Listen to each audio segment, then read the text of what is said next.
Right, hello everyone. We did find ourselves in peculiar circumstances, don't we? And it's just been a short space of time, what, 6 weeks? Everything was quite normal, and now everything is not very normal. The only time I can remember like this was, well, we'd have to go back to the Second World War. They were strange times as well, but we did manage to cope and we came through it in the end, and I'm pretty sure, yeah, we'll get through this one as well, although it is going to be a little bit difficult. The things we do miss, of course, are all our friends. We can't go out, can't meet them. Things are very, very difficult. And a lot of us, I know, we belong to lots of clubs.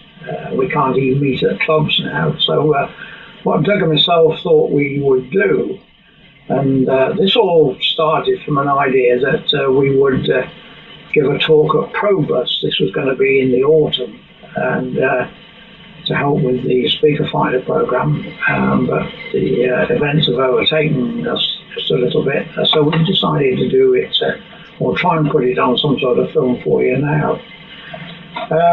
Obviously this talk is going to be about music.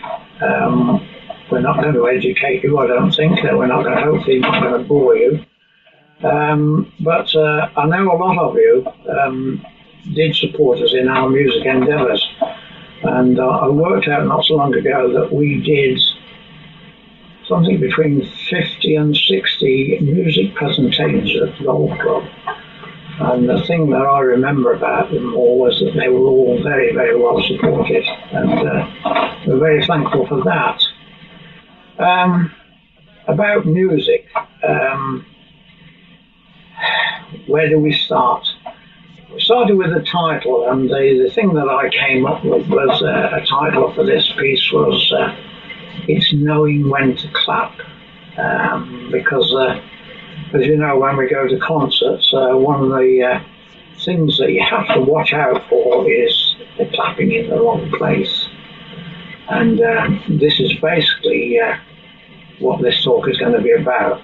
But more important, it's going to be about silence as well. Silence is a very important part of music. It is actually part of the score, as hopefully we'll be able to illustrate in one or two things that we're going to show you. The music that we are going to show you is entertaining. You'll know it all. I know it's all orchestral works, but they're all very, very popular, and you'll recognise them all. The reason this all started, this business of It's Knowing When to Clap, we have to go back to 2003. 3 months prior to that, I'd suggested to a club, a Rotary Club it was, that we put on a symphony concert rather than rattle tins on doorsteps and things. And they all thought it was a good idea, and like all things, you end up doing it. So 3 months later, this was in the spring of 2003, I found myself on Saturday morning in the City Hall putting the final arrangements to a concert that night. And when I got there, it was a hive of activities, no doubt about it. Everybody's working like clappers.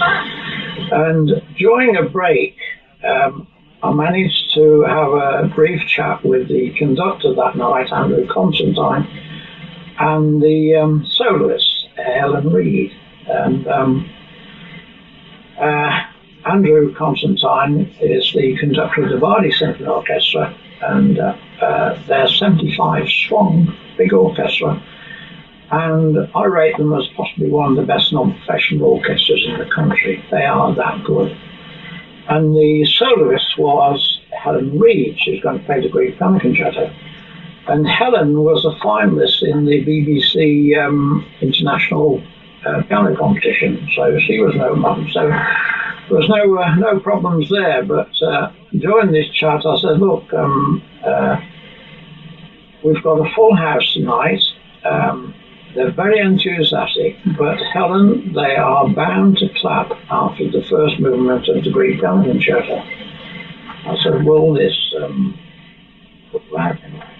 She said, no. I said, I can cope with that. She's only a young pianist starting on her career, and probably would not have encountered this sort of problem before. But she said, no, that will do. Because there is a massive ending to that first movement, and invariably everybody claps.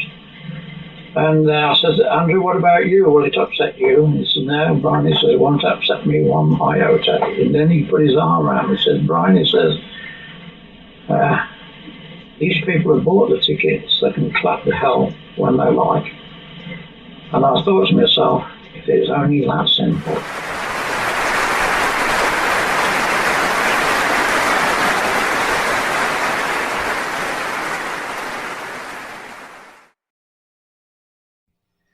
Okay, it's business of music. No way is it simple. My goodness. We've only got to go to a big symphony concert, and on stage you'll see what he said, 70-odd people, all playing different instruments, probably been learning that instrument for the last a lifetime, to the age of 6, most of them, and we're all given just a little tiny bit of this script to play.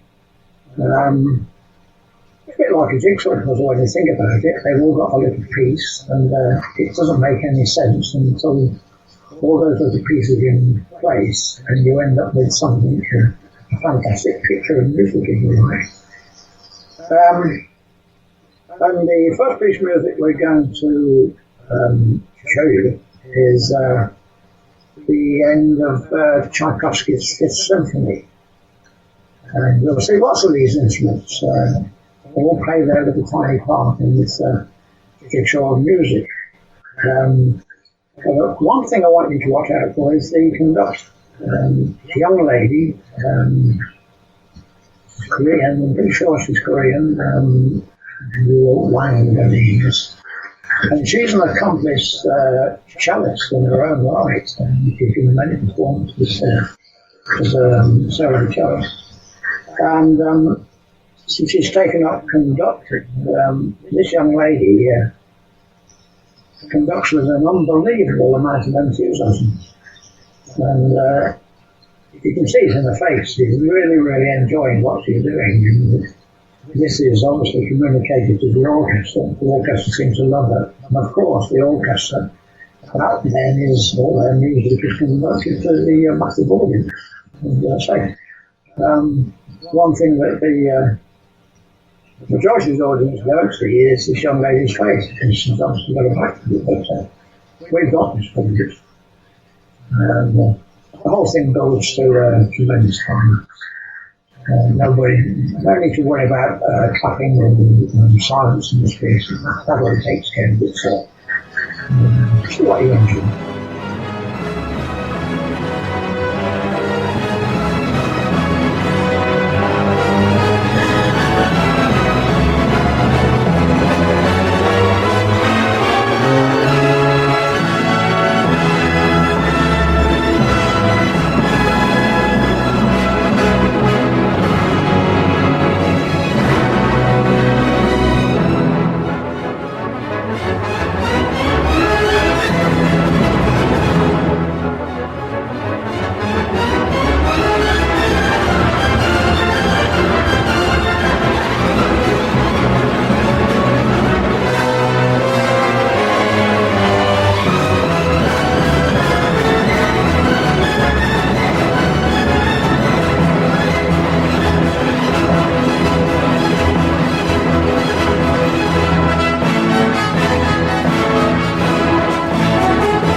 Okay, second piece of music. I think the only connection between the piece we just heard and this piece is the fact that the conductors seem to be having one hell of a time. They seem to be really enjoying what they're doing, and this does influence the quality of what you actually hear.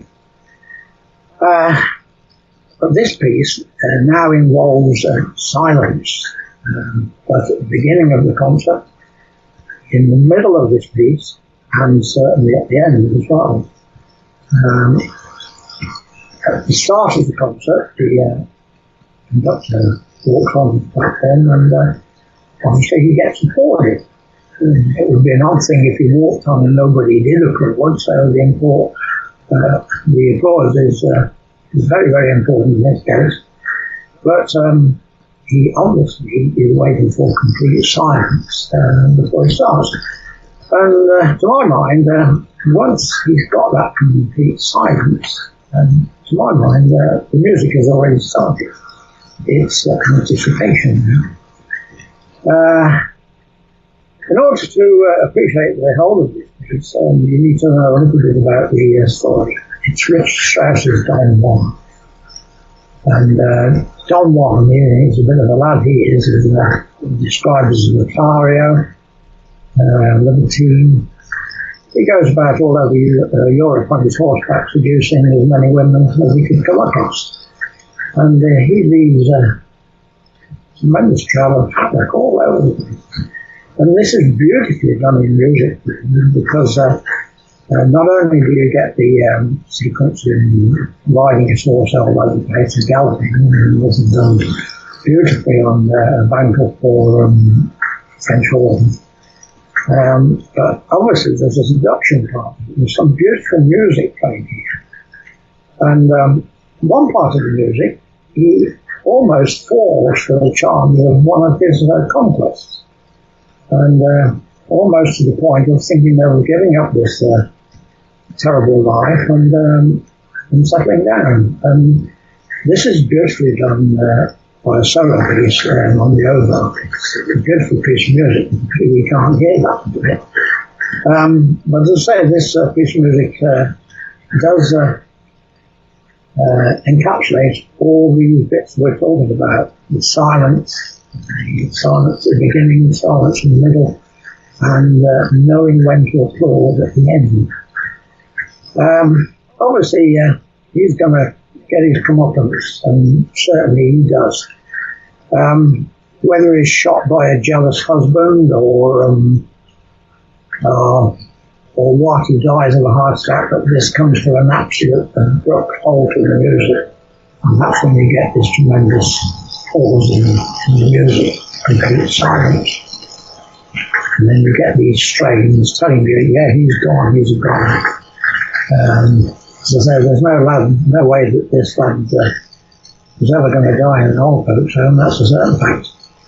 And you hear these strains fade away. And the way this conductor brings it to an end is, to my mind, it's a piece of classic. He sort of flicks the last note. No, the last but one chord, he flicks that at the orchestra, and he half turns to the audience and flicks the final chord into the air and turns around to the audience and says, what a fantastic story that was. And then he sort of gets the applause that the whole piece is deserved. Enjoy this.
Okay, well, I hope you enjoyed that piece. In my mind, it's a classic storytelling in music, I think.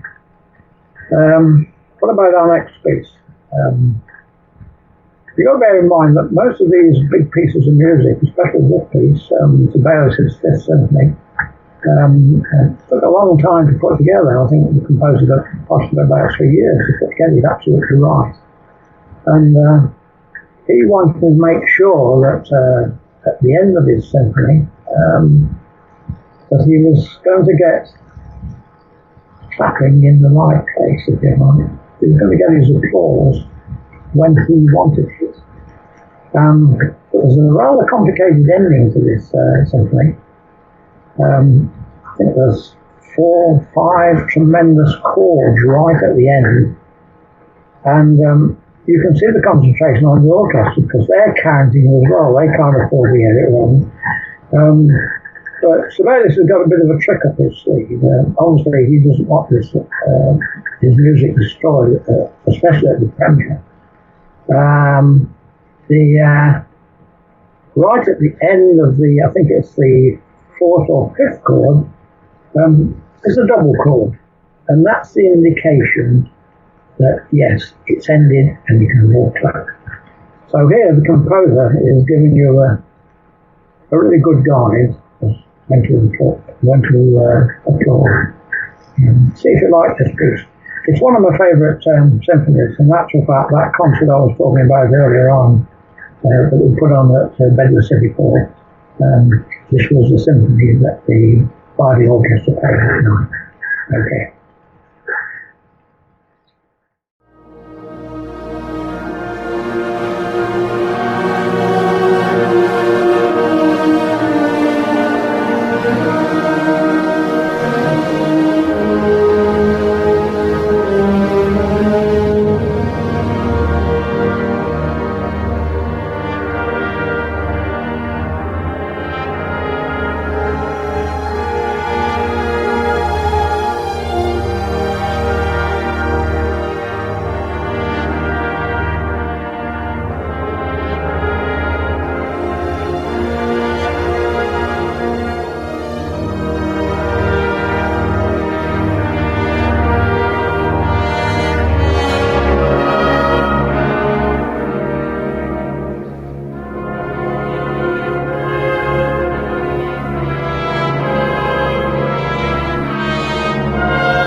Music is again, it's storytelling, pure and simple, and it is Scheherazade. You all know about Scheherazade. It's the story of 1,001 Nights, and The story goes that there's this sultan who likes to be entertained by good storytellers. And whilst the pay is very, very good, the downside of the thing was that if you didn't like the story, you got your head chopped up. So not a very good thing there. But along comes Scheherazade, and she's a bit of a smart cookie, she is, because she survives by not ending the story that night. So she has to be called back the following night to get the end of it. And the whole thing goes on like that, goes on and on, night after night. So eventually the Sultan falls in love with Scheherazade, and they happily ever after. Now, when Rimsky-Korsakov put this to music, Scheherazade is played by the lead violin. As soon as the lead violin comes on, you know that's Scheherazade, and she's telling all about these stories. And there's 4 stories all linked together by the lead violin. We're going to hear the end of the last story, and it's the story of the shipwreck. And there's bits of ship all over the place by the end of this piece of music. It's absolutely fantastic. You hear the ship being wrecked, torn on the rocks, bits flying all over the place, and it bits drifting up onto the beach at the end when it all dies down. Beautifully done in music form, and the lead violin tells you basically that yes, that's the end of the story. Now, this piece is conducted by one of my favourite conductors, Valery Gergiev, Russian. And at the end of this piece, you'll see for yourself that he looks as if he's been in 10 rounds with the boxer. Because he's very dishevelled, there's sweat all over the place, and he's thrown everything at this piece. But he wants to control the ending, because it all dies down very, very quiet. And he quietly brings the whole thing down, to hear the very last thing called. And you don't clap. You don't clap. And you don't clap. Until he raises his arms, and then all out. It's a great piece of story. Enjoy.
Okay. Yeah, I hope you enjoy that piece of music. Great listening. Piano concertos. I'll say piano concertos because that's the piece of music that you are going to hear. But obviously, there's the violin concertos, cello concertos, all sorts of concertos. But you get you get a bit of indication from composers and the conductor as to when to keep quiet and when to applaud, and you'll get very little help from soloists. They never have the opportunity to.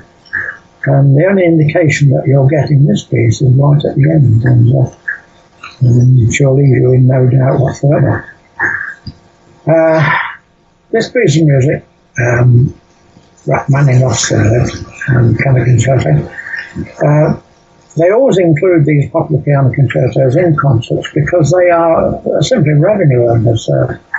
When you see a big concerto like these, the Beethoven's and the Mozart's, Tchaikovsky's, the Claudia piano concertos, these are popular concertos, and these will pack the people in. And after all, it's 9 times out of 10, it's a question of bums on seats. This is a very, very popular concerto. I've heard this concerto played many, many times, Rachmaninoff, and I've never heard it played better than this. Probably due to the circumstances, because this is a piano competition. And this young lady, Olga Kern, and she's playing in the piano competition. It's the Van Cliburn. It's a very, very prestigious sort of thing. And she is the first young lady ever to win it. So she is good, there's no denying it. And she has to be good to win in this sort of company. And she leaves you in no doubt at the end, it is the end. You will never see a performance like this in the good old days when you had people like Eileen Joyce or Myra Hess, and they were very staid, and at the end of the piano concerto they simply dropped thumbs, and that was the end. But no such thing in this piece of music.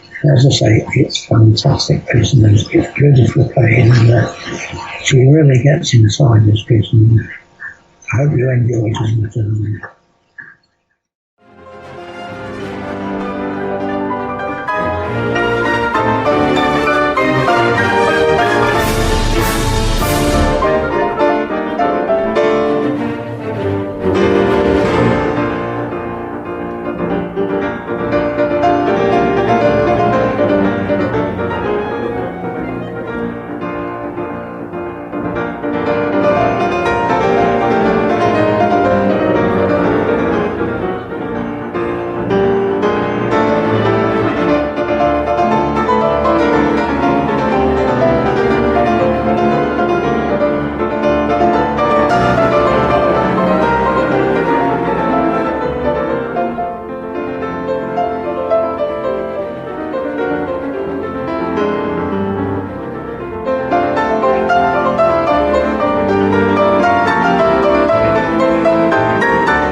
I hope you enjoyed that. Great, fantastic piece of piano playing. And we did play that whole piano concerto in one of our presentations at the golf club. And to see those hands flying over those keys was absolutely fantastic. And there's one big advantage actually when we did these things at the golf club, that you weren't sitting at the back of the hall, sort of about a quarter of a mile away watching this pianist play. You were right in her face. You saw every bead of sweat, and you saw these hands flashing over the keys that you would never have observed if you'd been in an audience. And this is why we got away with these presentations. You were really in with the performance. Anyhow, that's enough said about the Kern piano concerto.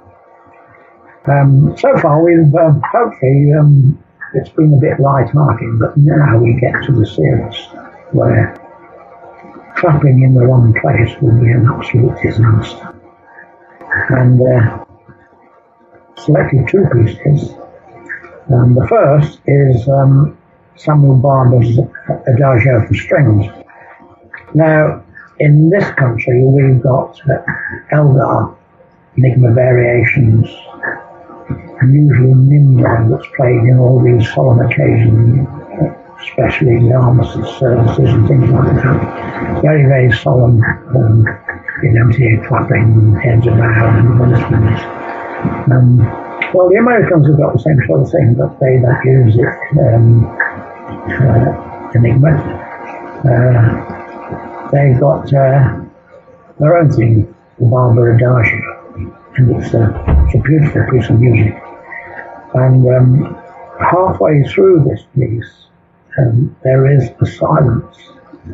And seriously, if anybody ever clapped in this piece of silence, they would absolutely destroy the piece. And you wouldn't know where to put yourself, especially if you're sitting next to the person that clapped. It's a beautiful piece of music. And we're going to listen to, I think the Berlin Philharmonic Orchestra playing this. I think it is, anyway, but I know for certain it's Simon Blackwell conducting. In actual fact, I was at a concert once, and I was in a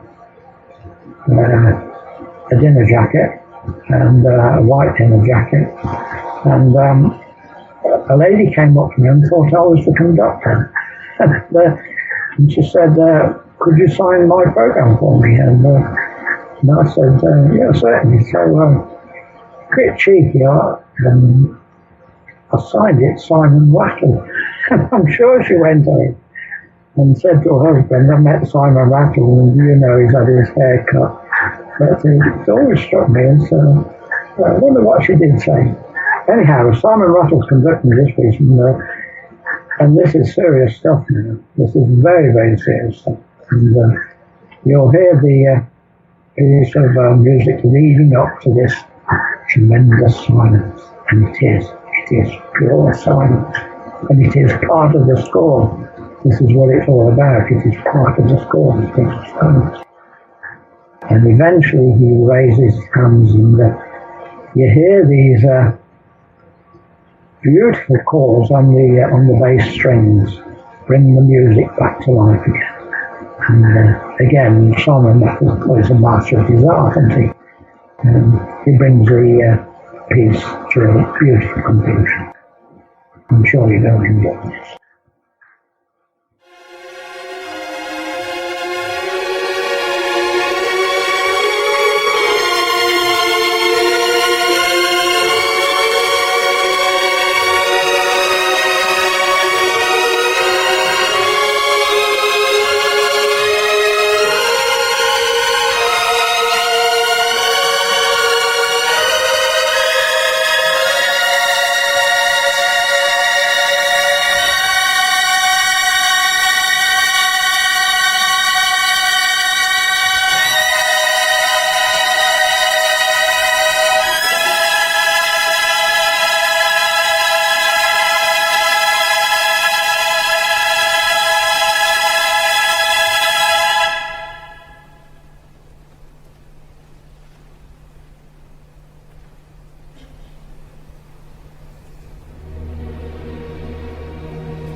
still very much in the serious vein. We're going to go back to Tchaikovsky. You remember we played his Fifth Symphony when we started this musical journey. And we're now going to the Sixth, and the two symphonies couldn't be more unlike one another. The Fifth, full of joy, and you could have seen that on the face of the conductor. But this is a completely different kettle of fish, this one is, because Tchaikovsky conducted this symphony, its premiere, but unfortunately, a few days later, he died in tragic circumstances. It's been the subject of many conversations ever since as to how he died. But obviously, this is a very poignant piece of music, and silence plays a very, very important part in it. By sheer coincidence, the conductor of this piece, again, is Korean. You remember the Fifth, we had a young lady, that Korean conductor, and we've got another Korean conductor here, which just goes to show how music is an international language. Now, silence very much plays a big part in this symphony. We're going right to the end of it. Most symphonies end up on a great big high. This is just the opposite. This one ends in very tragic circumstances. And the conductor, Moin Chung, I think his name is, Korean, and he brings the whole thing down and down and down, and you hear the very last note very, very faint. It just fades away, and he holds this audience in so pure silence. It must be for a good 10 seconds before he releases the whole thing. Yes, it's a very sad piece of music, but very, very enjoyable. See what you think of this.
My goodness, that was tragic, wasn't it? And you'd be a brave soul to be the first one to clap at the end of that, I'm sure. But that's enough of doom, gloom, tragedy. We go in on a much, much brighter note. And if you wanted to go for a big ending, you look no further than Mahler. Some of his symphonies, the Symphony of 1000, the Resurrection, these are all huge events, and we're going to end with one of these massive, huge events. It's Mahler's Second Symphony, and it involves a massive chorus. There is possibly 1,000 people involved on the stage, either singing or playing, and the whole thing is conducted by Dudamel, again one of our favourite conductors, always great to watch, and always brings the very, very best out of everything he conducts. And I think it's a fine way of ending this little chap. It's a big ending, and it gets deserved tremendous applause at the end of the Albert. And the people that were there that night, they must have been sent home full of the joys of spring. Hope you've enjoyed this.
Right, I hope you enjoyed that.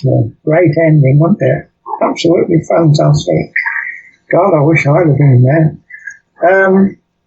Music, it's great. It's great. And I'm always sad that some people have never encountered it, because to me they missed out on a great slice of pure entertainment and enjoyment.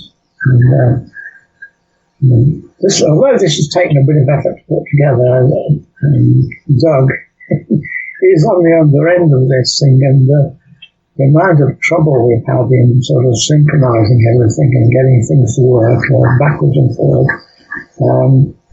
But no, Doug, great friend, great help, and we've done lots of things together, and hopefully we're going to do lots more things together when we get through this period of life that we never ever encountered, never knew how to handle. But I'm sure Mike Churchill said when I think it was in the spring of 1942, the cities were being bombed to pieces. They were losing battles all over the place, back of the Atlantic, and he was asked, I believe, what was if he'd been asked what was his exit strategy, what would he have said? I think he did. He was asked this question once upon a time, and I think we'll keep buggering on. And I think, ladies and gentlemen, that's what we've got to do. We've got to keep buggering on. And we'll get there in the end. Hope you enjoyed what we've done. Thanks very much. On behalf of John and yourself, enjoy music.